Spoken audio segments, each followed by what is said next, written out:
Convido vocês e agradeço já porque ela aceitou o nosso convite, a presidente da Sociedade Paraibana de Pediatria, para falar sobre essa situação e acalmar o coração, viu, doutora, das mães, das pessoas que têm aí seus recém-nascidos em casa, acalmar o coração diante de um fato como esse, porque é muito comum a gente agora entrar numa espécie de pânico, né? Ao imaginar a possibilidade de acontecer um engasgo, de acontecer até uma morte súbita, ou enfim.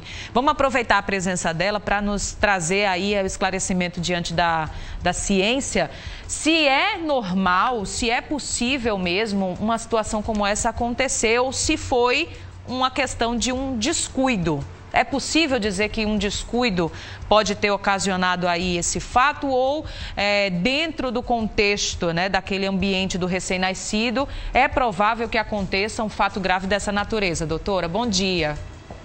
Bom dia para todos que fazem esse excelente programa, para todos os ouvintes.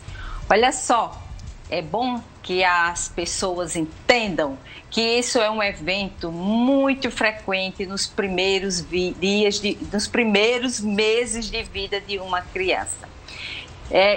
Principalmente pelas particularidades funcionais, fisiológicas e anatômicas. Por exemplo, a criança, nesse período, ela ainda não tem uma maturação neurológica que ela consiga respirar, sugar, deglutir. Às vezes ela não tem uma boa coordenação. Além de uma limitação anatômica, a sua laringe, ela é um tubo elástico ainda, ela não é aquele tubo rígido que acontece nas crianças maiores ou adultos. E também a questão de quando o bebê for amamentar, sempre ter uma boa postura, a mãe realmente colocou a criancinha para rotar, mas às vezes, pelas essas limitações que falei, não é o suficiente.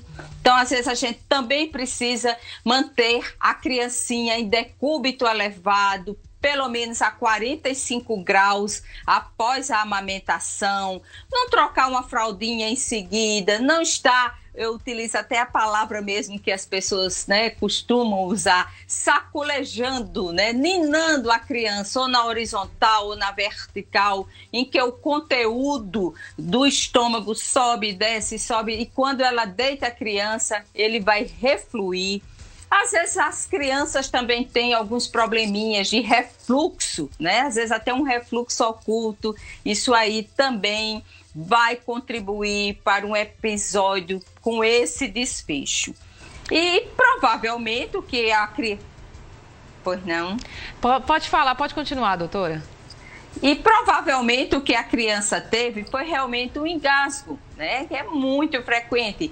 E isso aí leva a uma interrupção do fluxo de oxigênio ao cérebro da criança, né? Então a criança também tem o segundo desfecho negativo, que é a broncoaspiração. O líquido vai para o pulmãozinho da criança. Então, essa falta de oxigênio da criança que leva ela à parada respiratória e à parada cardiorrespiratória, tá?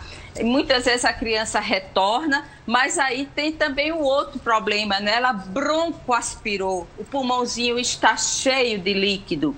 Por isso que, mesmo quando acontece isso, a criança volta, se ela continuar cansadinha, com alguma dificuldade respiratória, mesmo estando coradinha, é de boa recomendação levá-la a uma avaliação médica para afastar a questão da broncoaspiração, de estar líquido no pulmãozinho da criança. Um questionamento que foi feito aí é a respeito dos testes de triagem neonatal. Nós sabemos que o bebê, quando nasce, ele tem 5 testes de triagem neonatal. Pezinho, olhinho, orelhinha, linguinha. E entre esses nós temos o coraçãozinho.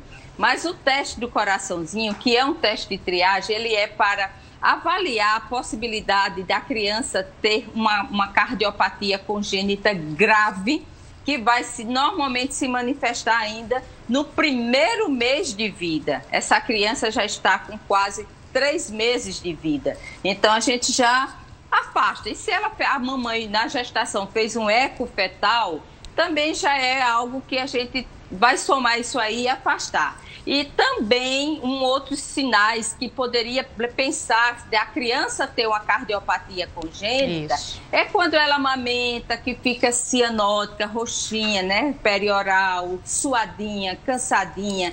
Ela sempre apresenta isso, então a gente vai pensar numa cardiopatia congênita.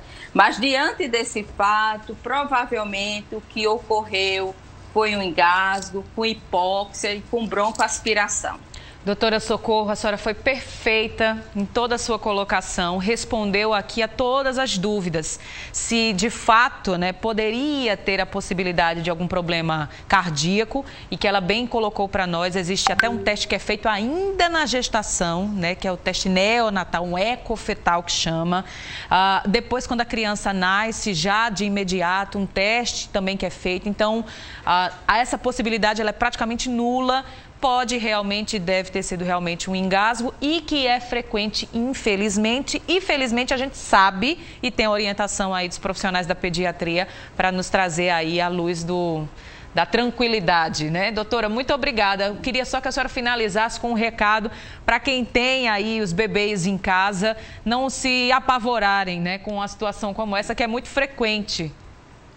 Sim, então é ter esses cuidados básicos, né, de amamentar numa boa postura, a criancinha sempre, nunca deitada, nunca na cama, após a criança amamentar, ou mamadeira ou seio materno, mesmo que ela arrote, né, que ela tenha aquela eructação, não deitá-la imediatamente, deixá-la em decúbito elevado. E eu deixo uma dica, que os casais grávidos, né, as gestantes, é importante que durante a gestação elas leiam sobre as manobras. Nós temos manobras que salvam vidas e que podem ser feitas pela família, pelos pais, na primeira assistência à criança, a manobra de Heimlich, né, essa que coloca a criancinha de barriguinha para baixo e dá umas espalmadinhas, 5, né, tapinhas nas costinhas da criança, na região interescapular. Então, é coisa básica, simples, mas que salva a vida da criança. Perfeito. E diante de um fato desse, a primeira providência